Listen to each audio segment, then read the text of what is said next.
Worry about your own fortunes, gentlemen.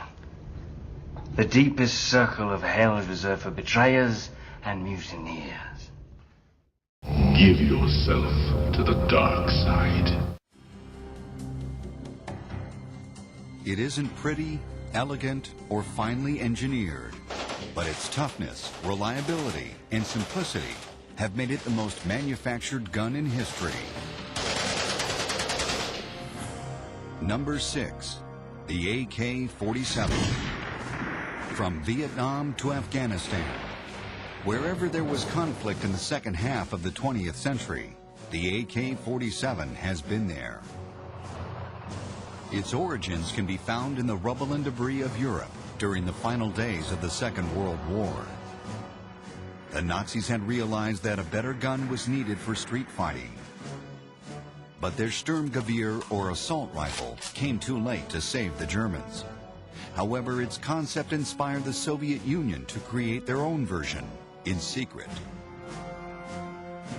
In 1944, Mikhail Kalashnikov, a former tank engineer with a passion for tinkering with all things mechanical, set about designing a new gun that would house the recently developed 7.62 by 39 millimeter round. I think his motive was patriotism. His country was at war. He wanted to do something. Now, the fact that what he probably didn't realize in his youthful exuberance was that you don't design a rifle overnight. It took him several years to get it right. So the war had finished. But it was still patriotism that drove him. That was it. He wasn't going to get rich because the communist system wouldn't allow that. Более дорог. Я отвечаю. I had to work a lot, work hard at my rifle models. I had to create them in a very difficult situation, and they are as dear to me as children are to their mother. After several years and many failed designs, the Automat Kalashnikov 1947 was ready to arm the communist world for the Cold War ahead. The AK-47 is perhaps the quintessential assault rifle. It's utterly reliable, simple to operate. It was designed in the days when the Soviet Union had a huge conscript army of peasants whose capabilities in handling complicated machineries were questionable at best. The secret to the AK's reliability lies in its loose mechanical tolerances. Most designers sought to tighten up spaces between moving parts. Kalashnikov allowed them room to breathe. His gun could be subjected to the worst battle conditions imaginable and still be ready to fire. The AK-47 became the standard sidearm for all Soviet personnel.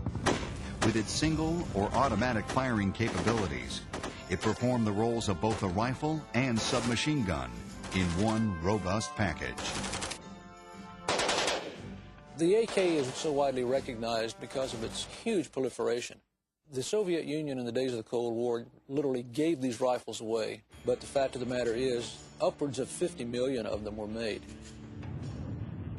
The Kalashnikov assault rifle had perhaps its greatest impact against American troops in the hands of the Viet Cong. The AK-47 had a level of firepower that caught the U.S. off guard. Today, it has become universally familiar as the gun of revolutionaries, terrorists, and guerrilla forces all over the world. A fact that fills Kalashnikov with equal amounts of pride and weapons in their hands. We know that, for example, in Mozambique, boys are named the same name as my gun. Sometimes my weapon is used for criminal purposes. It is very frustrating, but how can we help it? Designers are not to blame. I think to us in the free world, the AK-47 symbolizes communism. I think to people in other parts of the world, it could represent freedom. It could represent a shot at a new life. Although the AK's basic design is over 50 years old, it's still a weapon to be reckoned with. China, Finland, Poland, Korea, and Egypt all have their own versions.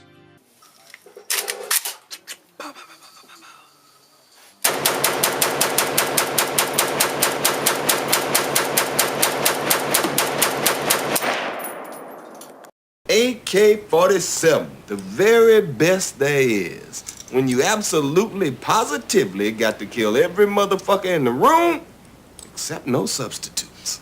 He's got to make a play here, Pepper. Word, Cotton.